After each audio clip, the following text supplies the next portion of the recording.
สงครามมันได้ก็มาพบยากันในวันที่24ค่ะพี่น้องค่ะเดินทนหา2แห่งปลายหาคำเกินในครับมีข่าวเงา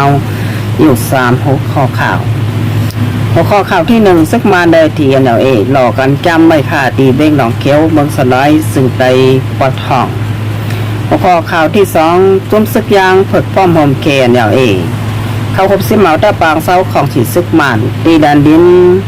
เบิงยางอำนั้นแดนดินมานแดไทยเบงกอกะเล็กค่ะพี่น้องค่ะจำเบงยาวัดตีหัวข้อข่าวที่3วันผูกเป็นวันเดือนสุดอำนั้นวันสุดท้ายค่ะพี่น้องค่ะเดียนดับศึกของเสียวขึ้นจึงได้ไล่ปืนเผาไว้บ่าเตเกิดปางตึกต่อจุ้มซึกโคเขียวบานให้เป็นข่าวต่าง10วันค่ะ16ถึงวันที่25เอาค่ะมาโดยหัวข้อข่าวที่1อ่อนตังสุดค่ะเอาค่ะมาโดยเงาลายตีเบ้งหนองเขียวเมืองสลายซึ่งได้ปัดห้องตี100กองมูอันนั้น100เศษตี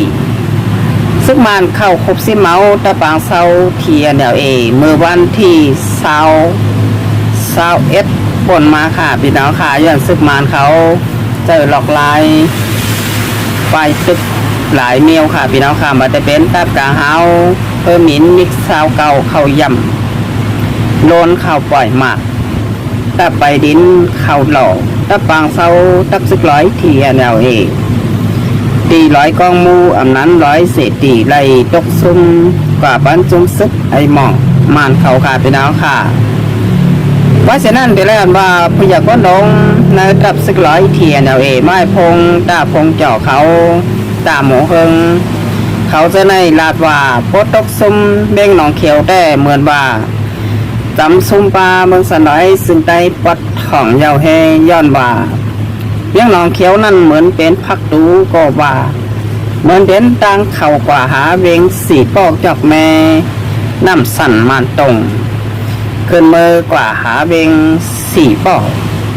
บอกว่าสังซึกมันเขาเข้าคบซิมแหลกตึกเก่าไหลเว้งหนองเขียวเยาก่ออยากค่ะแต่เด็กเข้าหาเว้งสีปอกจอกแม่น้ำสั่นมันตรงกว่าหาเว้งหลงสีปอกนั่นป่องบ่า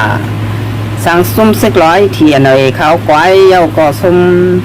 บอกว่าซุ่มซึกเคโกก้างก่อจางเตหลอดไหลค่ะพี่น้องค่ะกับนันแดมันมาได้ไล่ควานแห้งกันนำไว้ค่ะมันได้เป็นจุ่มซึก100ที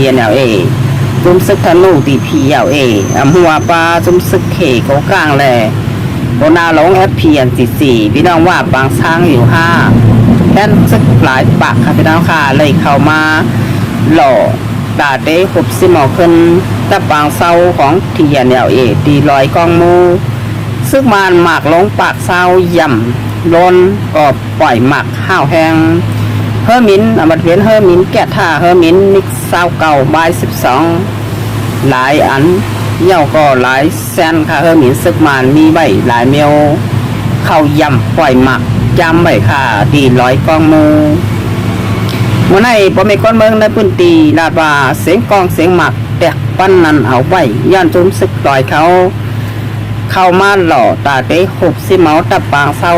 ตี100กองมูแลไล่เป็นปางตึกกันจำใบค่ะพี่น้องค่ะเสียงกองเสียงหมักแตกปั้นนั่นตั้งแต่ข้าวยามกลางไหลาหมอกเก่ามองไปต่อถึงข้าวยามวายวันตามคำ3มองไปเสียงกองเสียงหมักตึกแตกหลังปั้นนั่นปึ้งป้างในปืนตี100กองมูตีเนอร์เซเวงหนองเขียวเอาไว้ค่ะพี่น้องค่ะกับนันในวันในสัก100ก็หันว่าเตะย่ำซุ่มปันใดค่ะเวงหนองเขียวย้อนว่าเปลี่ยนพักตูแหล่ตังเข้ากว่าหาเวง4ป่อแหล่จอกแม่จางเตะซุ่มกว่าตั้งหมดค่ะสังซุ่มตับตีเวงหนองเขียวเยาก็ตับตีเหลือตีนเวง4ป่อจอกแม่ก็จางเตะหลอดไหลซึ่งมันมีแผนการตาเต้ตึกเข้ามา2ฝ่ายค่ะพี่น้องค่ะฝ่ายหนึ่งตั้งนังฝ่ายหนึ่งก็ตึกมาตีดังเบ้งลาเซียวค่ะพี่น้องค่ะฝ่ายหนึ่งก็ตึกเข้าว่าดังเบ้งหนองเขียวฝ่ายหนึ่งตั้งเดี๋ยวลงมาตั้งมันตะเลก็จากเป็นไหลมาหลายฝ่ายหลายตั้ง นางจุ้มซึกเทียเนี่ยดังเขาโปเตหับมือไหลค่ะในก็เป็นเงาลายเม่งหนองเขียววันเมื่อในไหลดึงบอลกันยามไปค่ะจุ้มซึกมองนากำเลยจุ้มซึกร้อยสืบเสนอข่าวมาโดยทางหัวข้อข่าวที่2ค่ะวันเมื่อในดับซึกยางพร้อมห่มKNLA และ KNTO โฮมปลาจุ้มซึกปิดยับอันอยู่ไผ่แต่กุ้มกำโลกปองตึงโตข้าวอยู่จีค่ะเป็นดาวคาไล่โฮมแห้งซึกกันเข้าหล่อตึกตะปางเศร้าของ4ซึกมันอันนี้แห้งซึก1ปากก็ปักเศร้าอยู่ไว้ดีหมู่บ้านปะเลโตอยู่ในเซเวงก็กันเล็กค่ะเป็นดาวคาหมู่บ้านปะเลโตในแห้งซึกมันมีหมอก1ปากก็ซึกมันเข้ามาตึกแปลคุบสิ้นกว่าไรเมื่อเลือนมัดวันที่27ค่ะ2เฮงปลาย22เมื่อพองยามนั่นเป็นได้หันว่าซึกมันเขาแห้งซึกนำไว้ค่ะตีเบงเนี่ยวัตีก็เปลี่ยนไว้ซึกมันเบงก็เล็กก็เปลี่ยนพักตูอำนั้นตั้งเข่ากว่าเบงเนี่ยวัตีย่ำแล้วให้สั่งแลซึกมันเขาเลยตกซุ่มกว่าย้อนว่าเบงเนี่ยวัตีนั่นตกกว่าอยู่ในมือแต่เปิดแดนเด่นPGF อำนั้นPNA ของหม่องซิตูกุมกำไว้ค่ะพี่น้องค่ะกับนั้นแด่เดลหันว่าจมซึกยางเพิกพร้อมโฮมเขาเอาแห้งซึกดังน้ำยาวกอดดังหลาย2ปากไป3ปากก็เข้าหลอดตึกยามไว้ค่ะเมื่อว่ามาถึงมือในเจอข่าวยาม2วันค่ะหมักลงRPGกอลี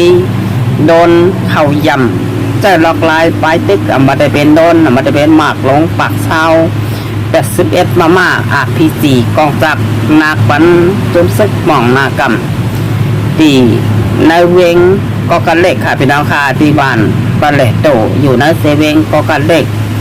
ข้าวยาม2วันตึกกันห่าวแหงยามเอาไว้ย้อนจมซึกลุกพื้นพี่น้องยางเขาแหงซึกนำหน้าเข้ามาแวดตึกแก่แหงซึกมัน1ปากก็งามกันได้ค่ะย้อนแหงซึกมีเอน่ะพี่น้องยางเขาเลยปิดเส้นต่างปันซึกมองหน้ากำเข้ามาเพิ่มแถมแหงซึกไหลค่ะเฮ็ดให้ซึกมันอันปักเศร้าไว้อยู่ที่หมู่บ้านปะเลโตเจเวงก็กันเล็กไล่ถอยถอนซึกออกในพื้นตีไปเข้าเถินเข้าป่ากว่าก็มีอันย่อมบางเครื่องยิบกองกลางปันจุมซึกยางเขา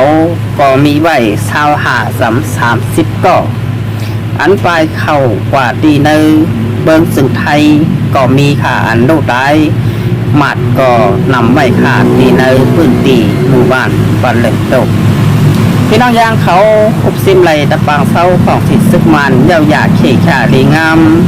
เป็นต่างการกว่าเมื่อในวันที่24ค่ะพี่น้องค่ะข่าวยามกลางในเวลาจำกลางวันเต่งหมอก11 โมงปลายค่ะพี่น้องค่ะก็เขาคุบซิมไหลเย้าหยาเขขาดีงามทผ่านตัวตายซึกมันก็ตายก็นำไว้ค่ะดีในตะปางเศร้าตีหมู่บ้านปะเลโตเจเวงก็กันเล็กแดนดินเมืองมันแหล่เมืองไทยก็ว่าเมืองยางแหล่เมืองไทยก็ซ้ำแมนอยู่ค่ะพี่น้องค่ะซิมไหลเครื่องยิบกองกลางหมักมุกจุนยามบัตเตเบนหมักลง5กองปลาค่าบัตเตเบนเครื่องยิบกองกลางแทงหลายเมียวหมักกองแทงตั้งน้ำพี่น้องยางเขาไหล6ซิมเอาไว้ค่ะดีตะปางเศร้าดีในหมู่บ้านวันเลโตเมื่อได้ตีแรกมาสื่อข่าวของพี่นางย่างเขาก็ไล่ออกมาพดแต้มต่างข่าวลาดว่าเข้าครบเส้นไรตะปังเศร้าของสินซึกมานเย้าหยาเขขาดีงามจีเบงกกันเล็กพักตูเมืองอำนั้นต่างเข้าเวียงยาวติค่ะไปดาวข่าวครบเส้นไรเย้าหยาเขขาดีงามเป็นต่างการกว่าเย้าขาพี่น้องค่ะซึกมานมาเจ็บลูกตายน้ำอันปลายเข้าเมืองไทยก็มีอันปลายเข้าเถินก็ซ้ำมีอันย่อมบางเครื่องยิบกองกลางก็มีหมอก30ก่อกำนั้นได้บ้านบนในพี่น้องย่างเขาคาไลวานใดเมืองคาไลเมืองดอดเดวก้อนขอก็จางเตะเปลี่ยนมาไรอยู่ขาย้อนบ่าฮัดตึกฮัดตายฮัดเอาสายเสยแหลกโกลิบโกตายเอาสายใจแหลกเสกเขาหล่อก็เปลี่ยนตีออกมันสิ้นไรเย้าหยาขี้ข่าดีงามตีเบงก็กันเล็กค่ะพี่น้องค่ะ สืบชนะคำมาด้วยทางหัวข้อข่าวที่3เมื่อพวกในเป็นวันเลื่อนสุดอันนั้นวันสุดท้ายก็ว่าเดียนตับซึกของเสียวขึ้นจึงได้ไล่ปืนเผาขึ้นบางตุกต่อรุ่มซึกร้อยรุ่มซึกวางสู่เมืองลูกวานให้ผีค่ะไปแล้วค่ะพอถึงมาวันพวกในเดี๋ยวเลยว่าเป็นวันเลื่อนสุดเดี่ยวค่ะเพราะว่าตับซึกของเสียวขึ้นจึงได้เตะสึกปืนเผาขึ้นบางตึกแทงอยู่อันนั้นเตะขึ้นบางตึกถึงวันพุกในกล้วย5ก็ซ้ำเป็นไรค่ะพี่น้องค่ะหลังหัวโม่แรงงมีกันกรมตีตั้ง2ฝ่าย2ป่าวันให้แลทับซึกของเสียวขึ้นจึงได้ย่ำเดี๋ยวเพราะว่าคืบหน้ากว่าถึงแล้วอะไรมีรองขอตกลงสั่งกันผ่องก็ไปมีผายคู่ค่ะพอมีคนเบิงไข่คู่เย่าก็หันเปิดปั่นแห้งให้2กับซึกแต้วขาดพร้อมหอมกันกึดบางตึกต่อกันเสแหล่ดึกตึกผู้เขียนหันควักมึงซึกแต้วขามใจผู้เขียนกันย้อนมาเป็นลูกหลานปอเมคนเมืองไทย2ฝ่าย2ป่าก้อยกินข้าวไตก็โหลไล่เหตุการณ์ปันพี่น้องไตถูกดีไล่เหตุการณ์ปันพี่น้องต่างสาวเคยขากับนั้นมันวันไหนก็ดีไล่ความหอมกันเสแหล่ตึกผู้เขียนออกวานออกเมืองกว่าขาดพี่น้องค่ะผู้เขียนเท้าขาวันวันไหนจะได้หันว่ามีนำไว้ขาหลายหมู่หลายจมผมปลาจุมซึกหม่องนากำสาวขากลุ่มพิษกลุ่มมอกลุ่มเทียงกันนาตีซ่อนกันอยู่แต่เมืองไต้เอาขาจางเตะตกล็อกเลยตกซุ่มเปิ้นห้างขาสังไต้เอาขาความโฮมกันแหล่หันบุญเพราะขาเดิมาด้วยลองปุ่นสุนโตแหล่หันลองเจอศาสตร์วันเมืองเมาวันเมืองเป็นตีตังเมาพอไม่คนเมืองเลยสั่งขาเจ้าตกย้อนได้เฮ็ดจอมกว่าดับสึกไต้เอาขาวันเมืองนามาจางเตะกึดจือมันคอยขากับนันแดวันเมื่อในถูกลี้ไหลพร้อมพมกันเสแหล่วันการดึกตึกผู้เข็นออกบ้านออกเมืองเจ็ดเขกลางปันเมืองไต้ปันลูกหลานเฮาขาวันเมื่อหนาขาเอาค่ะตัวนั้นรายการข่าวค่ะอะไรสุดเสียงกว่าอยากค่ะยิ่งสมขอบใจอย่านำถึงพี่น้องค่ะดินครับกดแชร์กดไลค์กดติดตามวันช่อง YouTube และช่องเฟซบุ๊กอยู่กูคนค่ะแต่วันเมื่อไรครับแต่ย้อนคือตื่นรายการไปที่ไหนก่อนค่ะมาส่งครับ